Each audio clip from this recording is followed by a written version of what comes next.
A paz do Senhor, queridos amados, vocês que me acompanham aqui no nosso canal, mais um dia aqui, Irmandez Messias Pimenta, para trazer mais uma porção da palavra do Senhor. Antes de começarmos, quero pedir a você que já deu seu like. Você sabe que no final você esquece, então já deu seu like e também deixa o seu comentário. Eu vou gostar muito de ler seu comentário, tá? Hoje nós vamos ler bastante aqui a Bíblia. Já estou aqui com ela do meu ladinho, olha só que linda, né? Vamos ler bastante. Hoje nossa palavra vai estar baseada no livro de Atos, no capítulo de número 16, tá bom? Então vamos dar início à nossa leitura de hoje. Atos capítulo 16, a partir do versículo de número 6, está escrito assim: Como o Espírito Santo não deixou que anunciassem a palavra na província da Ásia, eles atravessaram a região da Frígia Galácia. Quando chegaram perto do distrito de Mícia, tentaram ir para a província de Bitínia, mas o Espírito de Jesus não deixou. Então atravessaram a Mícia e chegaram à cidade de Troade. Naquela noite, Paulo teve uma visão. Ele viu um homem da província da Macedônia que estava em pé. Ele pedia: Venha para a Macedônia e nos ajude. E logo depois dessa visão, nós resolvemos partir para a Macedônia, pois estávamos certos de que Deus nos havia chamado para anunciar o Evangelho ao povo dali. Então veja que coisa linda a obediência desses homens à direção do Espírito Santo do Senhor. No versículo 11, ele fala assim: Nós embarcamos em Troade e fomos diretamente para a ilha de Samatrácia. No dia seguinte, chegamos perto de Neápolis. Dali fomos a Filipos, que é uma cidade do primeiro distrito da província da Macedônia e também colônia romana, onde ficamos vários dias. No sábado, saímos da cidade e fomos à beira do rio, pois pensávamos que que ali haveria um lugar de oração para os judeus. Sentamos e começamos a conversar com as mulheres que estavam reunidas ali. Uma daquelas mulheres que estavam nos ouvindo era Lídia, uma vendedora de púrpura da cidade de Tiatira. Ela adorava a Deus e o Senhor abriu a mente dela para que compreendesse o que Paulo dizia. Então, olha só que coisa maravilhosa. Paulo chega na cidade de Filipos e ele vai buscar um lugar onde houvesse orações. E ali ele encontra algumas mulheres orando, e no meio destas mulheres havia esta vendedora de tecidos que ela não era judia, ela era de uma cidade chamada Tiatira, mas podemos ver que ela gostava das orações, gostava de estar perto dessas mulheres.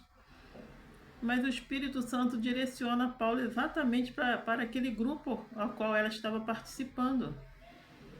E a palavra de Deus nos diz aqui que Deus abre a mente dela, abre o coração e ela entende.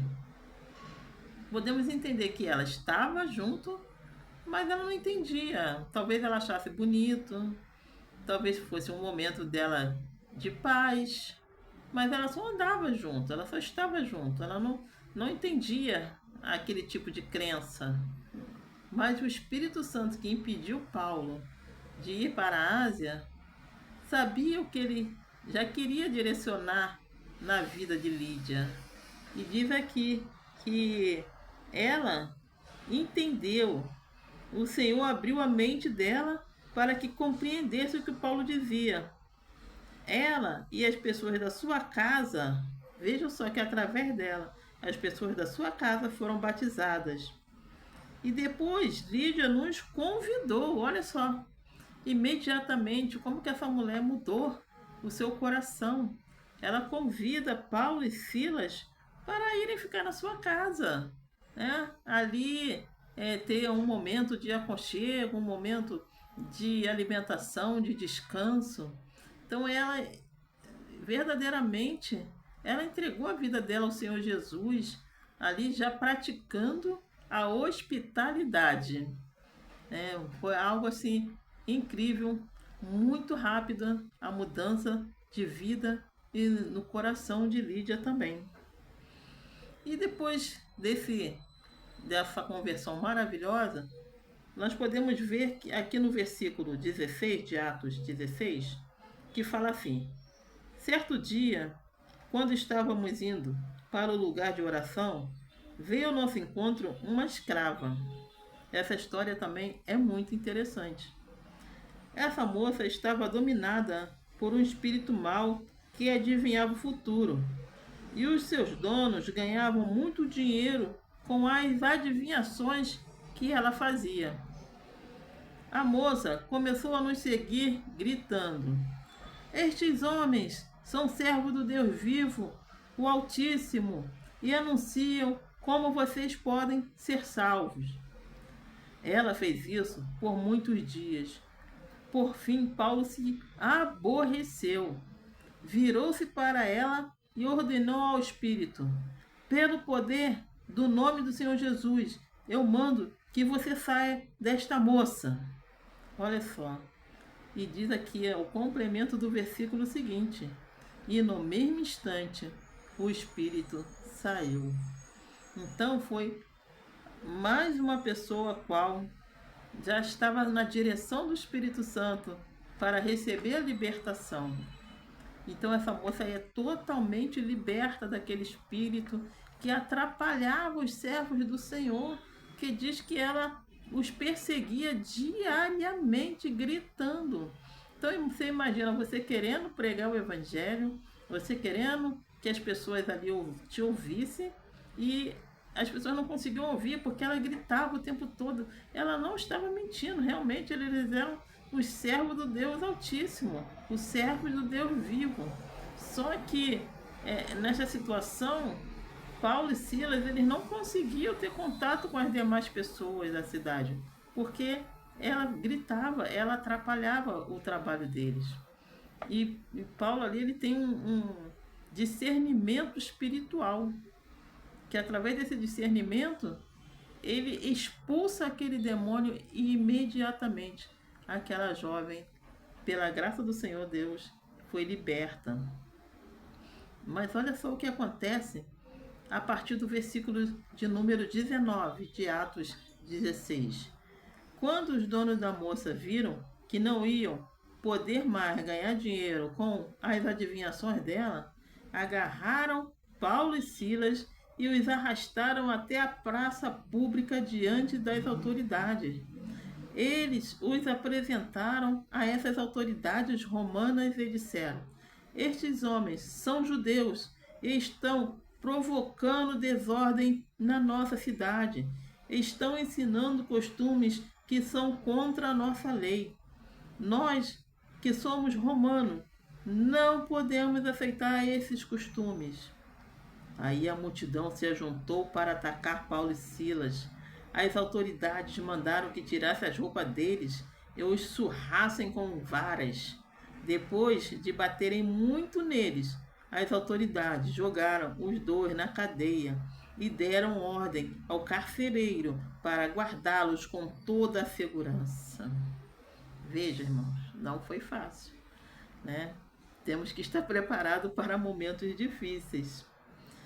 Mas o que aconteceu depois disso?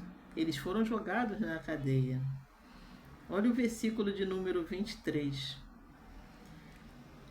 Vamos ler o 24 primeiro, né? O 23 e o 24. Depois que bateram muito, eles foram entregues ao carcereiro. Depois de receber essa ordem, o carcereiro o jogou numa cela que ficava no fundo da cadeia e prendeu os pés deles entre dois brocos de madeira. né? Então, assim, a humilhação, às vezes, ela ultrapassa vários limites. Eles foram para o fundo da cadeia e ainda tiveram seus pés presos, né, em troncos, com argolas, ficaram ali presos, não podiam se mexer. Você imagina isso, né? Além de estar dentro de um buraco, né, os estudiosos dizem que ali passava esgoto.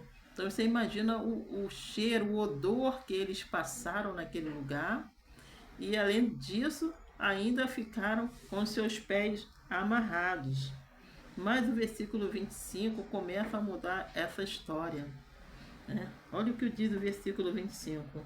Mas, mais ou menos à meia-noite, Paulo e Silas estavam orando e cantando hinos a Deus, e os outros presos escutavam.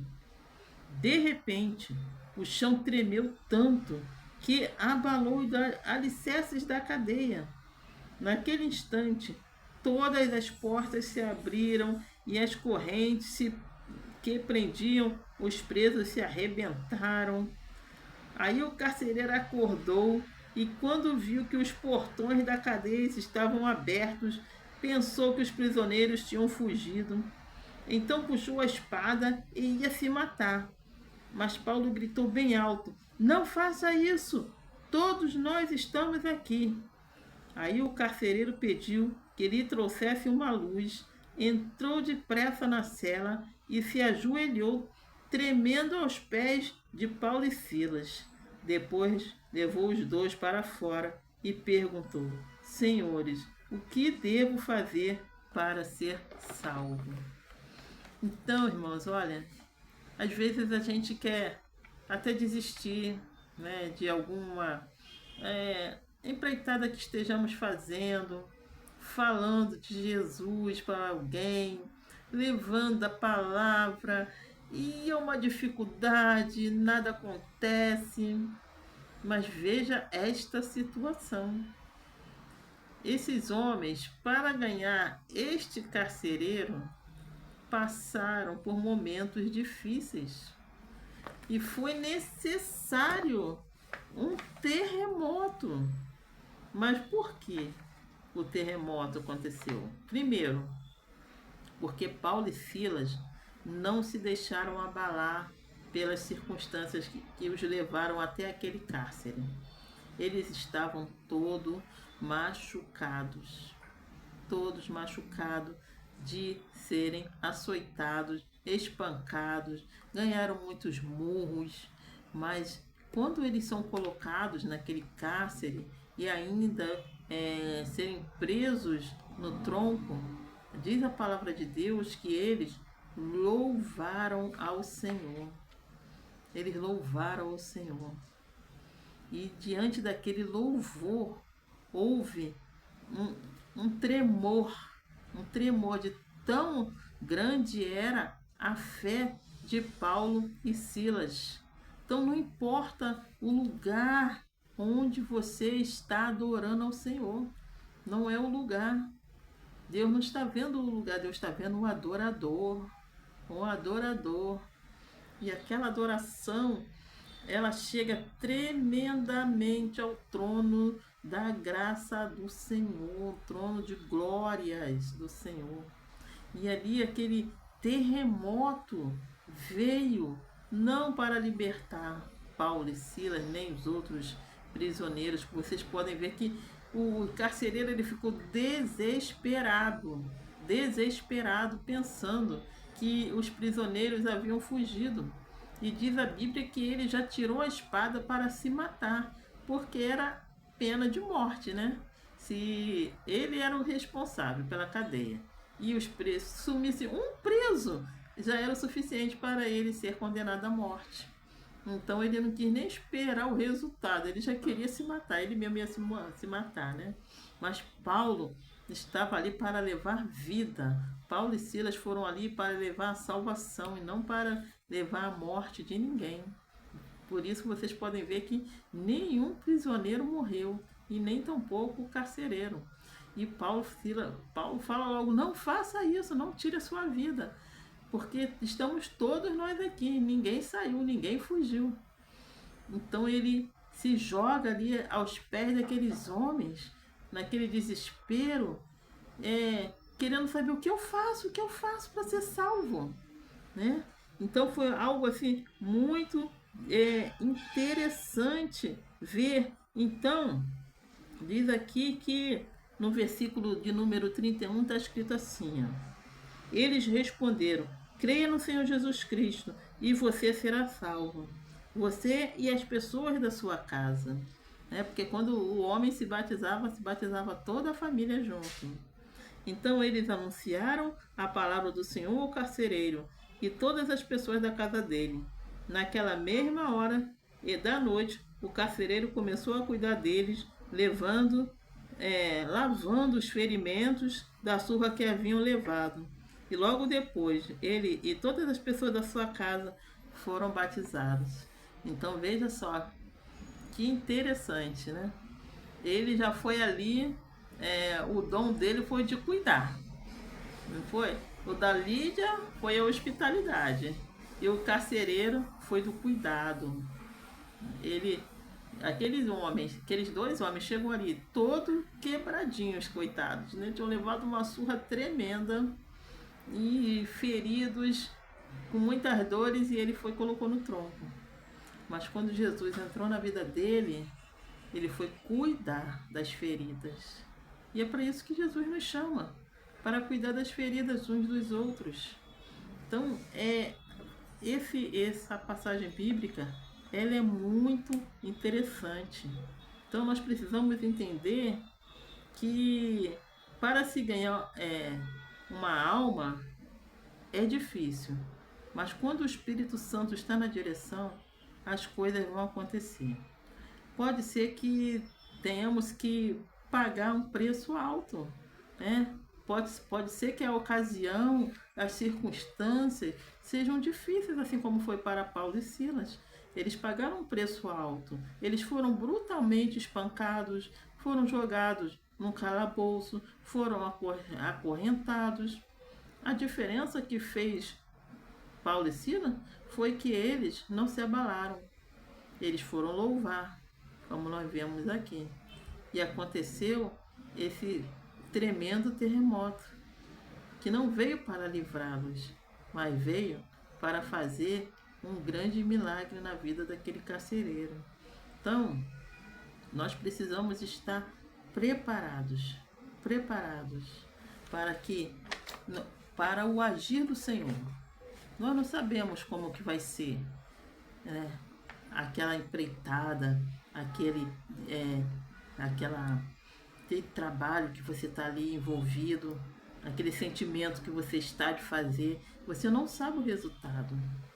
Então, lembre-se de como tudo começou para ganhar 3 almas nessa cidade. Não foi fácil. Por quê? Primeiro, Paulo, ele desejava ir para a Ásia, mas o Espírito Santo o redirecionou. Né? Você pode ser redirecionado pelo Senhor. O Senhor pode mudar a sua agenda a qualquer momento. O Senhor pode mudar a rota da qual você havia planejado. O Senhor muda o nosso itinerário. Então nós precisamos estar prontos para a mudança que o Senhor quiser fazer. Então Jesus pode mudar o rumo das nossas vidas a qualquer momento. Por isso precisamos estar preparados para o agir de Deus, para a vontade do Senhor. Amém? Eu espero que esta palavra possa trazer um diferencial na sua vida e que você esteja pronto e que o agir do Senhor seja tremendo na sua vida, na sua casa, na sua família. Muita coisa pode mudar na sua rua, no seu prédio, porque Deus pode fazer um grande terremoto acontecer. Não sabemos como, não é mesmo? Lá foi um alicerce, realmente balançou. Mas Deus pode fazer de qualquer maneira. Mas a maneira que o Senhor faz é a melhor que Ele tem para aquele momento. Então, que estejamos preparados para o agir de Deus. Eu deixo aqui o meu abraço para você, tá? E agradecendo pela sua atenção, pela sua companhia. Você aí que não tem me abandonado aqui nesse canal. Um abraço para você.